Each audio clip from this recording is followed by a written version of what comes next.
et 9, et 10, et 11 recyclent avec 974 Foot. Premier centre VHU triplement certifié ISO à La Réunion. Pièce détachée de toute marque.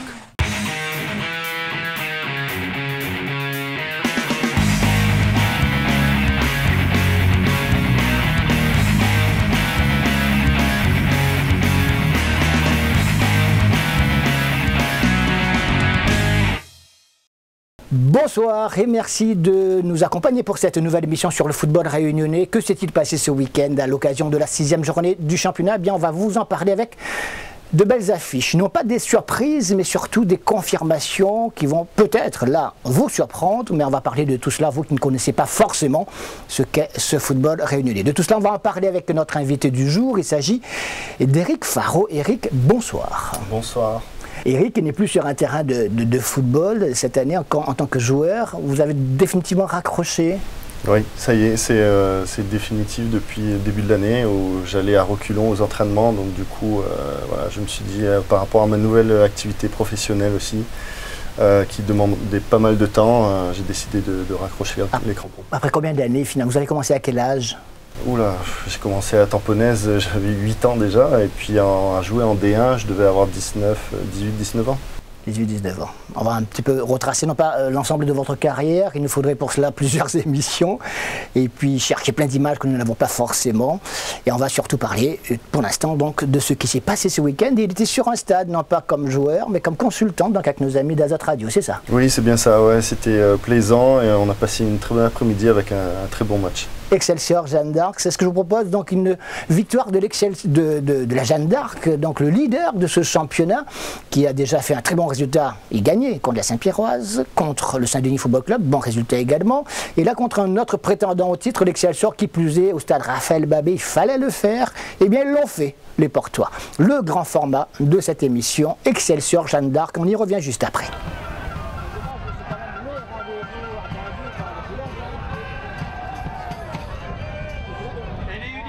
Signé pour gagner aujourd'hui à Excelsior, donc je n'aurais pas signé. On est venu pour un résultat, on a fait beaucoup plus. On a fait beaucoup plus en allant chercher les 4 points. Et comme je dis, c'est des garçons voilà, qui sont extraordinaires, qui sont formidables. Ça n'a pas été difficile voilà, cette semaine. Ça n'a pas été facile parce qu'on a un groupe de 25, même s'il y a un jeune qui est en sélection des U17. Mais pour retirer 16 avec des garçons qui ont vraiment envie, qui ont de la volonté à l'entraînement, et qu'on voit aujourd'hui, ils arrivent à reproduire voilà, mentalement, de faire ce genre de match, c'est formidable. Et pourtant, le début de match était favorable à l'équipe locale. Les tangos de l'Excelsior avec une occasion, c'est pas une vraie occasion, mais c'est une pression sur la défense portoise mise par Gladysson. Et puis ça va revenir.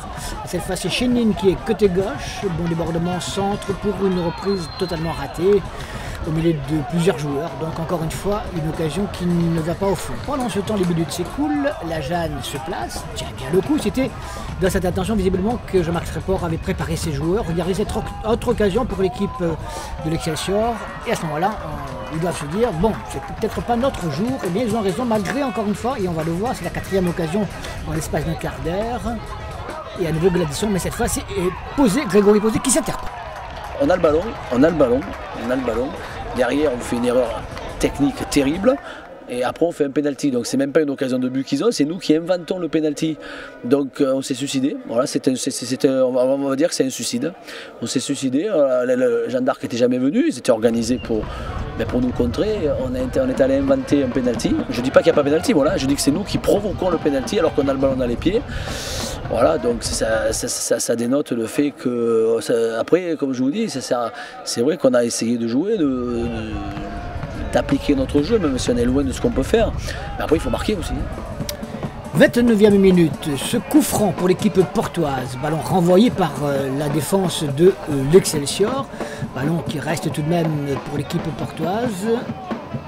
Avec la Gourde, on récupère ce ballon, mais mauvaise appréciation et la faute. Le pied de Moutoussamy sur Brennus, ou sur plutôt Kadi.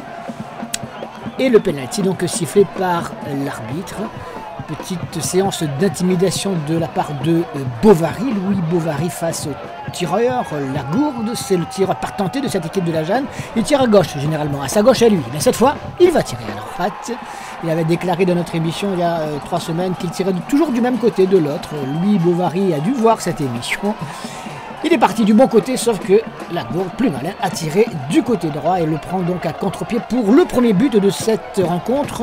On dirait la première grosse occasion aussi pour l'équipe de la Jeanne d'Arc. Et puis cette concrétisation qui vient évidemment rendre plus que jamais fou de joie les supporters de la Jeanne d'Arc. Le COP Portois qui fait toujours, on les salue, le déplacement, quoi qu'il advienne, depuis de nombreuses années. Réaction de l'équipe de l'Excelsior, mais cette fois, c'est un Grégory Posé qui va se montrer impérial. Il va intervenir comme ça à plusieurs reprises. Tu as eu beaucoup de travail ou pas finalement? On va dire que j'ai eu les arrêts à faire au moment où il fallait les faire, où on évite d'être mené 1-0 et on évite que l'Excelsior revienne à 1-1. À partir de ce moment-là, même si y a beaucoup de choses à faire après, c'est anecdotique, on mène 3-0 et automatiquement un relâchement sur le terrain d'Excelsior, qui est un prétendant au titre, il ne faut pas oublier. Nous on est outsider, on surfe sur la vague maintenant. Oui, on est outsider, c'est un marathon, hein. Un championnat c'est un marathon, c'est pas un sprint, hein. Si c'était la Coupe de France, on aurait été au 7e tour, au 8e tour, mais il y a encore pas mal de journées, encore 20 journées, et ce qui est pris n'est plus à prendre, mais il ne faut pas oublier que la route est encore très très longue. Une route effectivement encore longue parce que le danger peut survenir. Là encore, on le retrouve, Grégory Posé sur cette frappe de Cyril Manas, le meneur de jeu de cette équipe de l'Excelsior. Pas très dans son assiette au cours de cette rencontre. Et en face, Bovary est obligé lui aussi d'intervenir sur cette action pour empêcher que le score ne s'aggrave. On en est toujours à 1-0. Battu dans la détermination, dans l'engagement, et après, comme toujours, des occasions, de multiples occasions qu'on ne marque pas. Après, ça fait qu'on est mené à la score en seconde mi-temps. Et après, on perd confiance, on doute, tout le monde se met à douter dans le jeu, il y a moins de prise de risque, beaucoup plus de passes en retrait, de passes latérales. Le manque de confiance fait qu'après, on ne tente plus rien, parce qu'en seconde mi-temps, on n'a pas d'occasion.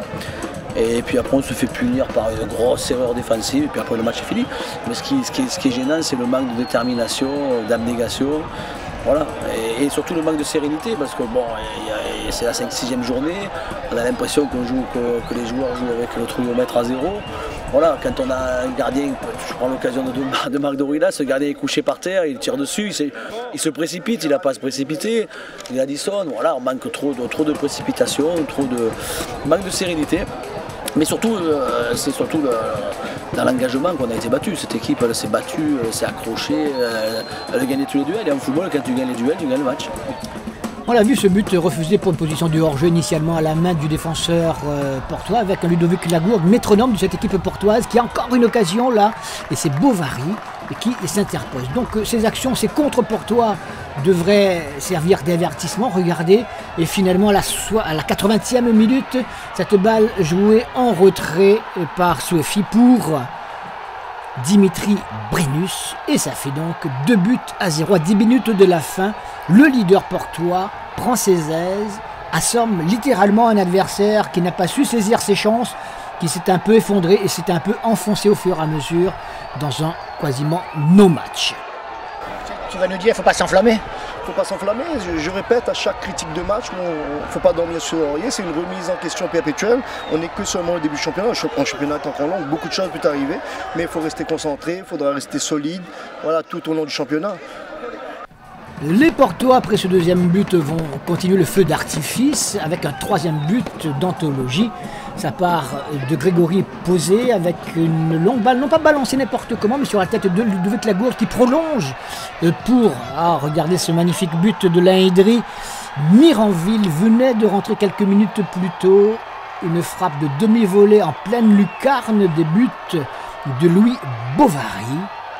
Magnifique. Et ça fait 3-0, incroyable évidemment. Et pourtant, ce n'est que la juste réalité de cette physionomie d'une rencontre qui a été très maîtrisée par les Portois. Il mérite de marquer aujourd'hui parce que c'est un garçon qui était titulaire devant le match de Saint-Louis. Aujourd'hui, il se sacrifie pour entrer à ce poste-là, il marque un but d'anthologie. Félicitations à ce garçon, même si voilà, ça n'a pas été facile pour lui. Brennus, ça, c'est son match à l'image de l'équipe. Il a eu un peu de mal au début, mais après il monte en je suis puissance. content aussi pour Brennus, voilà, ce but-là va lui mettre en confiance. Il avait besoin, ça fait quelques matchs qu'il joue, il n'avait pas manqué, c'est son premier but en championnat, voilà, cette saison. C'est extraordinaire, pour lui. D'accord. Dans les arrêts de jeu, l'Excelsior va marquer un but, 3-1 au score final, un but anecdotique signé alors que Grégory Posé était intervenu encore une première fois, signé El Madagri.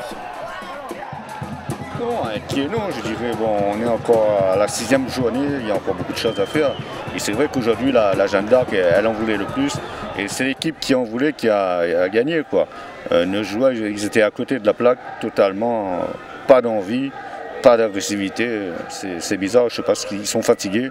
Au bout de la 6e journée, c'est un peu bizarre, mais en tout cas, félicitations à la Jeanne d'Arc, ils ont fait un gros match. Bah, quand on regarde tout le match, oui. Après, je ne sais pas si le penalty était un vrai penalty. On verra sur les images, si on les a bien captés.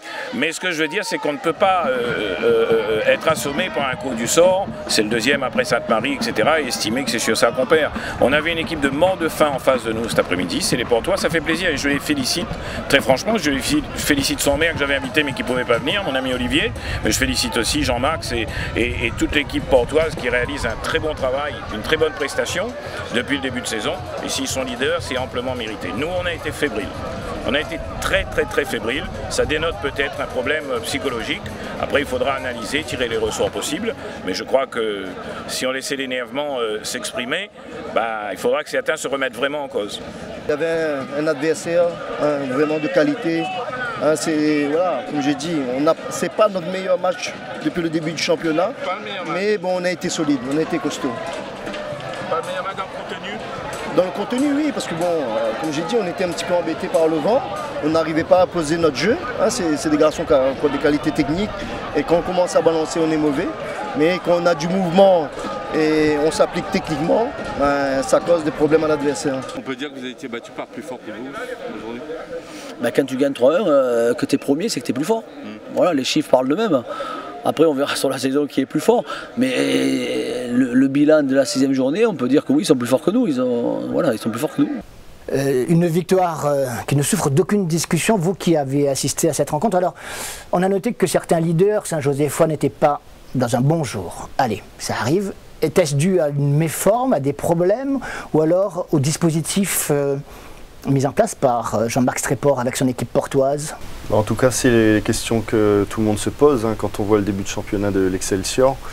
On s'est dit que bon, ils vont quand même essayer d'aller de l'avant de plus en plus, mais je pense que regardant la Jeanne d'Arc évoluer, je ne suis pas surpris maintenant de voir une équipe fougueuse, une équipe accrocheuse, athlétiquement bien. Et c'était pas une surprise de voir la Jeanne d'Arc battre l'Excelsior. 3-1, ils ont mené 3-0 avec, vous l'avez vu, de superbes buts, notamment le 3e de Miranville qui est extraordinairement joli. Il faut donc le montrer à tout le monde, c'est pour ça qu'on vous le montre et vous avez l'occasion de le voir encore sur les réseaux sociaux, notamment sur 974 Foot. Là, on vous propose donc de revoir tout cela. Au cours de cette rencontre, vous avez vu, on a rencontré à la fin du match donc, les entraîneurs, les dirigeants, et puis il était là, Yves Etève, le président de la Ligue réunionnaise de football, qui assistait à toute cette rencontre. Il était content parce qu'il y avait beaucoup de monde dans les tribunes, c'est vrai, un bon millier de spectateurs payants. Une telle affiche, vous me direz, c'est normal qu'il y ait du monde, heureusement. Et puis on lui a posé cette question qui nous turlupine depuis des semaines et des semaines, tous les matchs le dimanche après-midi, donc il y a un petit bémol quand même, ce ne sont pas tous les matchs le dimanche après-midi. On va d'abord écouter ce qu'il nous dit, puisque le match a débuté à 16h30 à Saint-Joseph, et puis il s'est terminé avec les projecteurs, ce qui était normal. Donc, mais d'autres matchs également, et là on lui a posé une question particulière, ont débuté à la même heure, ont dû se terminer avec l'éclairage aussi, mais avait-il l'homologation? On lui a posé toutes ces questions. Président, bon, belle affluence cet après-midi, grosse affiche également, on dirait que c'est normal ou pas? Pour moi, c'est tout à fait normal. D'abord, il faut même aller un petit peu plus loin, je pense. À 16h30, c'est bien. Mais si on arrive à mettre à 16h45, 17h, parce qu'on récupère des gens qui vont pique-niquer, hein, n'est-ce pas, qui sont en sortie le dimanche. Alors le samedi soir, n'en parlons pas, la concurrence est impossible à tenir, les rencontres à la télé, les commentaires, etc. Les loisirs qui sont évidemment vivent le vendredi soir ou le samedi soir, c'est pas le dimanche soir. Donc nous, il faut qu'on reste dans ce créneau.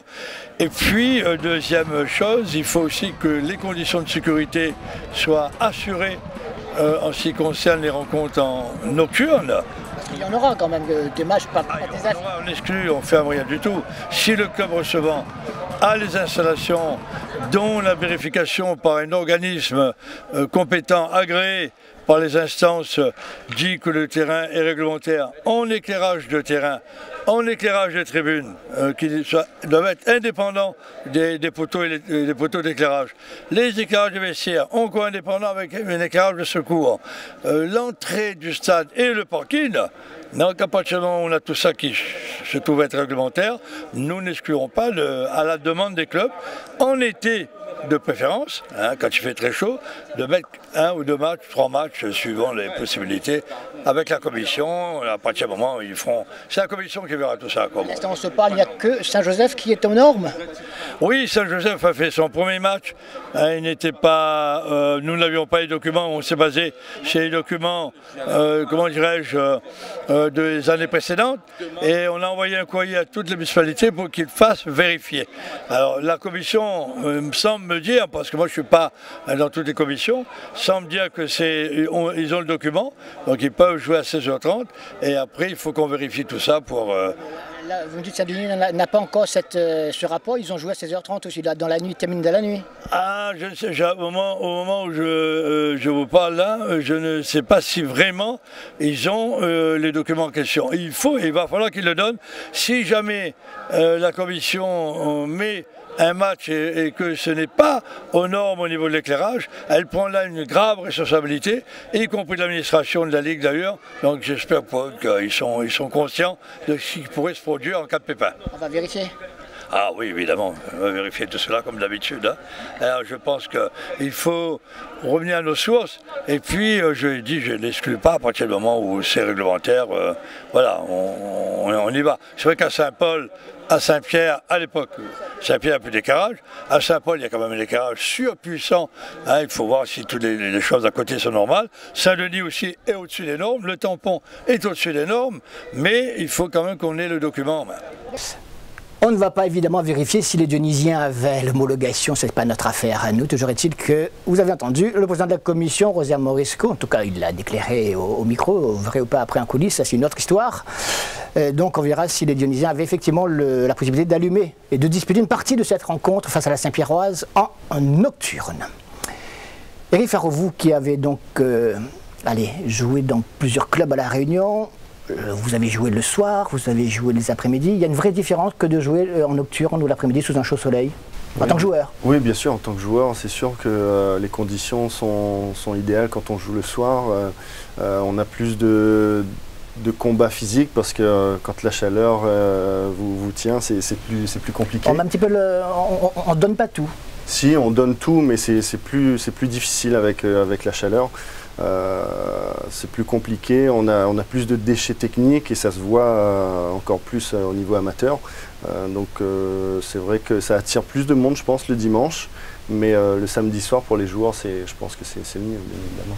Alors vous avez commencé à la tamponnaise, on va juste vous regarder une petite image là d'un but que vous avez inscrit.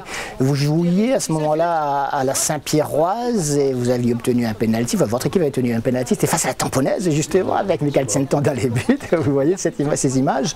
Et vous avez marqué donc ce pénalty. Alors, sans retracer l'ensemble de votre carrière, vous avez connu beaucoup de clubs. Alors de mémoire, vous les connaissez tous, vous pouvez nous les citer? Oui, j'ai débuté à la tamponnaise, après j'ai évolué à Saint-Pierroise. Au niveau local, il y a eu Saint-Paul, Saint-Louis et puis l'Excelsior et la Petite-Île en dernier lieu. Et puis une aventure en métropole à Beauvais et à Valence. Alors cette aventure, c'était en quelle année, rappelez-nous? En 2003 jusqu'en 2006. C'était le moment pour vous de partir, de tenter votre chance? Ouais, j'ai eu l'opportunité d'y aller et puis je me suis dit allez, pourquoi pas. Donc c'était une superbe une superbe opportunité et j'ai passé 2 très belles saisons là-bas. Et pourquoi finalement, au bout de 2 ans, vous avez choisi de revenir? Compliqué avec le club de Valence, a fait des dépôts de bilan et du coup, sachant que ça se passait pas trop bien, le Tampon ils m'ont rappelé pour revenir. Le Tampon, c'est votre club de cœur ou pas? Oui, bien sûr, c'est là où j'ai été formé, où j'ai beaucoup appris. Maintenant, bien sûr que ça reste dans mon cœur. Et puis il y a eu la Petite Île en dernier lieu, en tant que joueur. Petite Île qui ne va pas très bien en ce moment. Mais encore une fois, je dis encore une fois, parce qu'à chaque fois que vous avez joué dans un club, il a remporté quelque chose. Là, c'était pas rien. Finale de Coupe régionale de France. Oui, une Petite Île qui gagne son premier trophée. Et c'est vrai que de voir dans un club comme la Petite Île des gens heureux après avoir gagné une Coupe régionale de France, c'est extraordinaire pour la ville, pour le club. Donc je suis très content, très heureux d'avoir participé à ça. Alors, le Saint-Denis Football Club qui est deuxième, le leader c'est la Jeanne d'Arc, le Saint-Denis Football Club qui a tenu en échec, allez, je peux dire comme ça. Le champion en titre, la Saint-Pierrois, ça vous surprend ou pas? Pas trop, parce que c'est vrai comme au même titre que la Jeanne d'Arc, Saint-Denis FC a de très bons joueurs.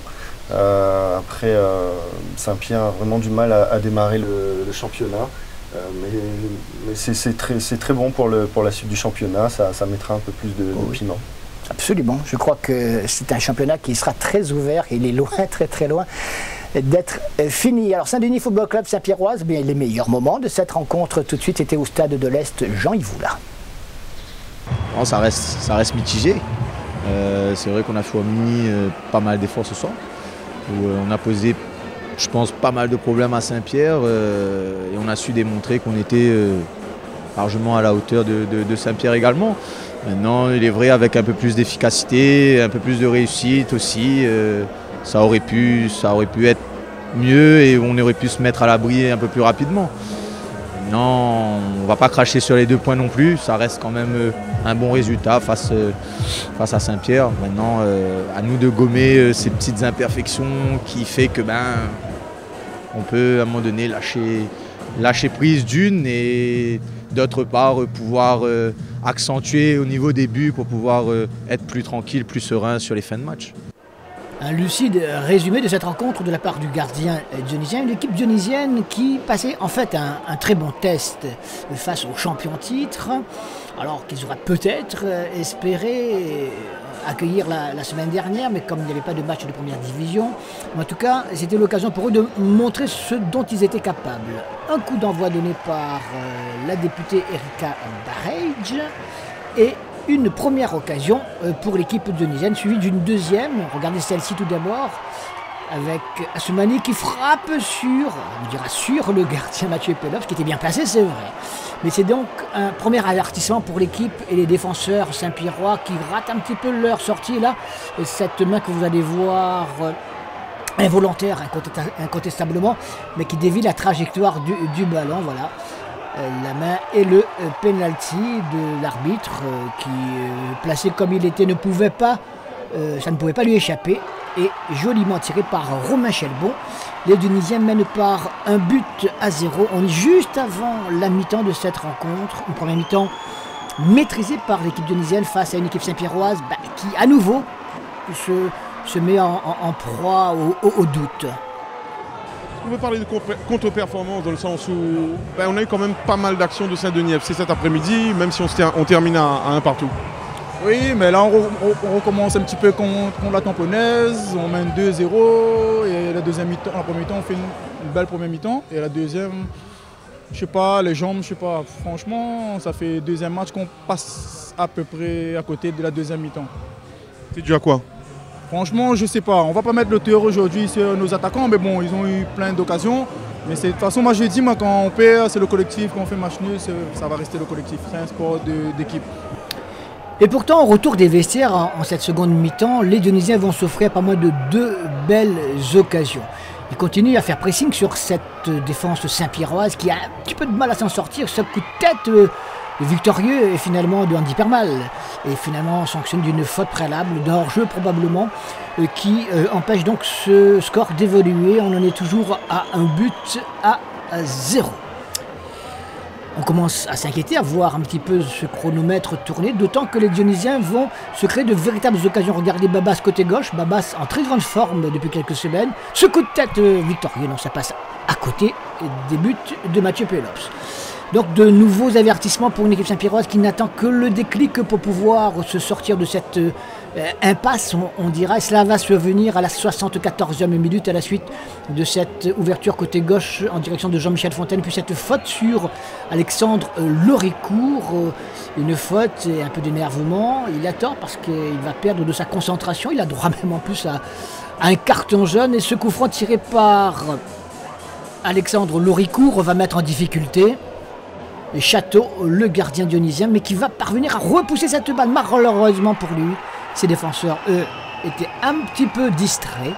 Et c'est Alexis Selachamba qui a eu un peu de mal sur son côté gauche en défense, qui se rachète, on dira, pour trouver l'égalisation un quart d'heure de la fin. Et dès lors, les Dionysiens vont un peu souffrir car les Saint-Pierrois vont retrouver totalement confiance et ils vont mettre à leur tour la pression sur l'équipe dionysienne. Moi, on va dire que dans cette équipe, je me sens bien. Ça reste une équipe qui joue au ballon, qui aime attaquer, qui est technique. Donc je m'y retrouve. Maintenant, voilà, si on analyse le but, bon, c'est vrai qu'on a une petite faute d'attention, de voilà, se dire que à tout moment le ballon peut revenir, on doit suivre, être mordant. On s'est relâché et ça paye cash. Et des Saint-Pierrois, donc, je vous le disais en fin de rencontre, qui vont essayer d'enlever la mise et se créer plusieurs occasions, mais à la finition, c'est pas ça. On en restera là, un but partout, d'où quand même une certaine déception chez le champion.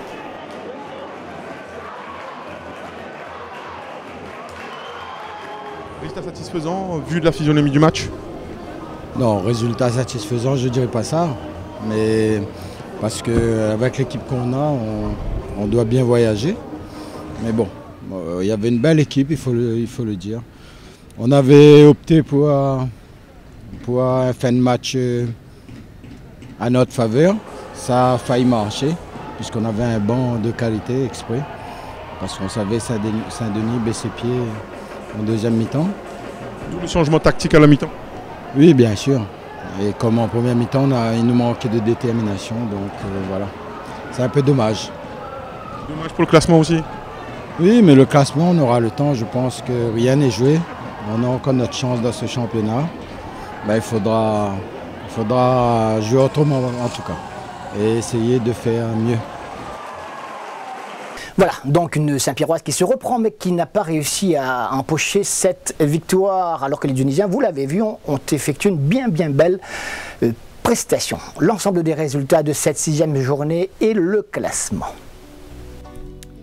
Saint-Pauloise 1, Tamponnaise 0, but de Kei Marsouin, c'était match avancé, 1-0 face à la Petite Île, victoire de la Jeanne, la Capricorne F Saint-Louis 0-0, victoire également de la Saint-Louisienne, enfin sur l'Auxerre Léopard 2-1, et puis victoire de Sainte-Suzanne dans le derby de l'Est face à Sainte-Marie grâce aux deux anciens Sainte-Mariens.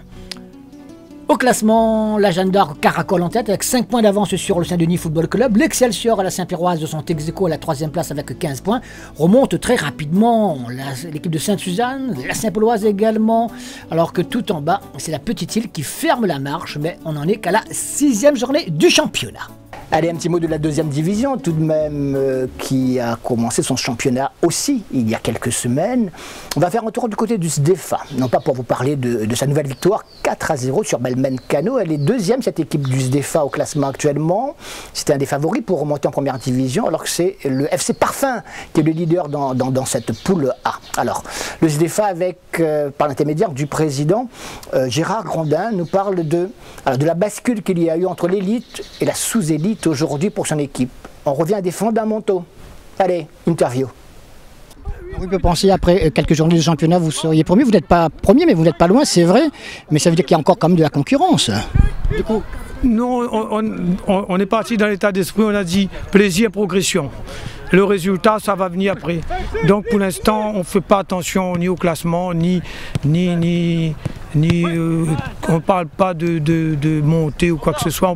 On parle juste, il faut qu'on retrouve nos valeurs par le jeu, nos principes de jeu, et après le plaisir sera automatique, et après bon, On prendra le temps qu'il faut après, s'il faut jouer la première division après. Pour l'instant, d'un premier temps, on va jouer au début de match retour, on verra. A contrario, ça veut dire que lorsque vous étiez en première division, vous aviez perdu un peu ce plaisir, malheureusement?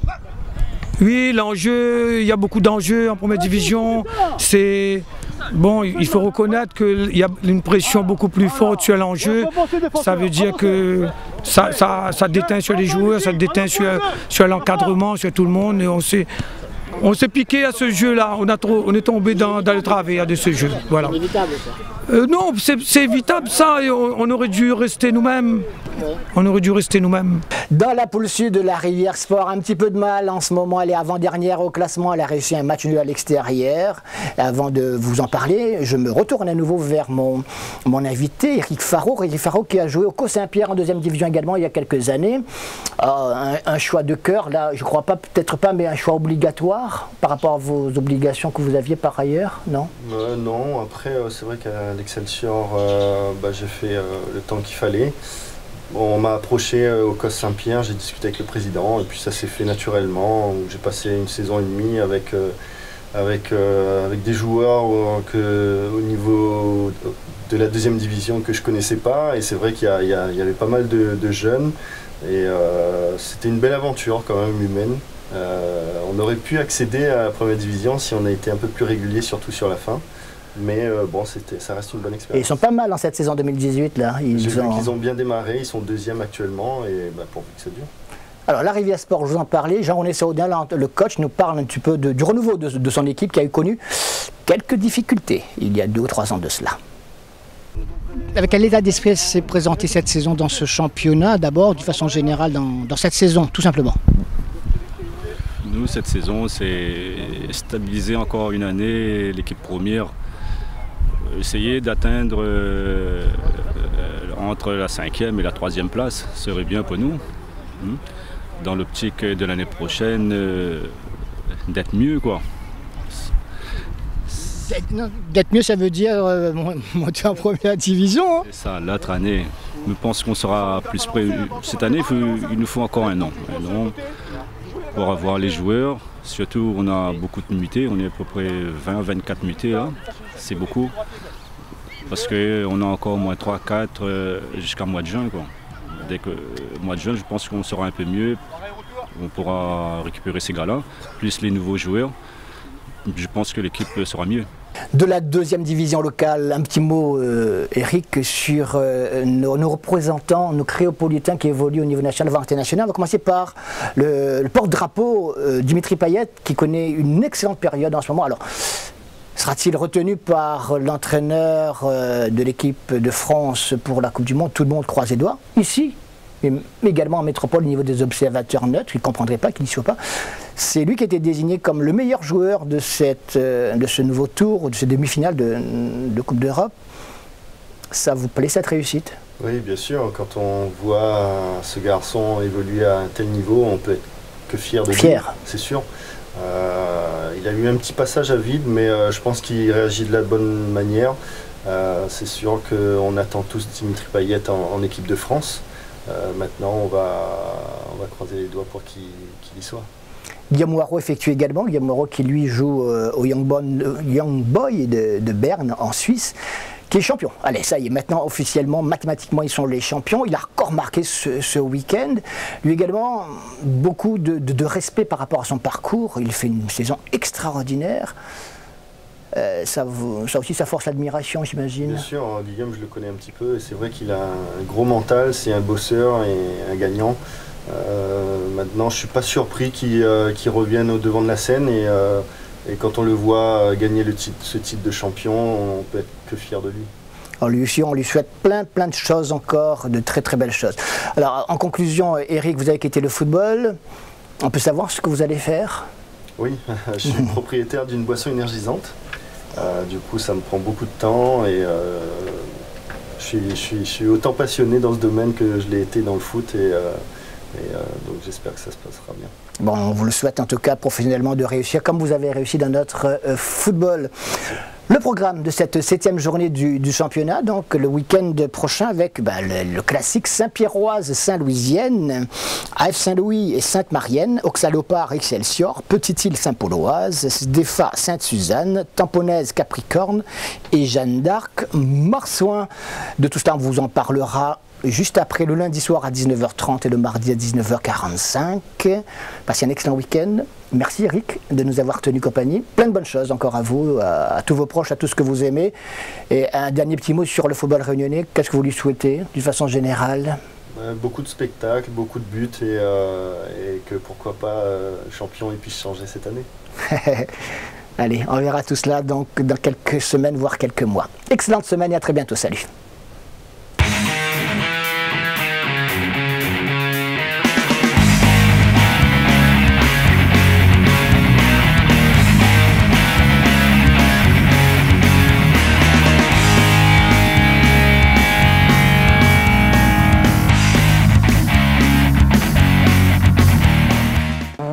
Et 9, et 10, et 11 recyclent avec 974 Foot, premier centre VHU triplement certifié ISO à La Réunion, pièce détachée de toute marque.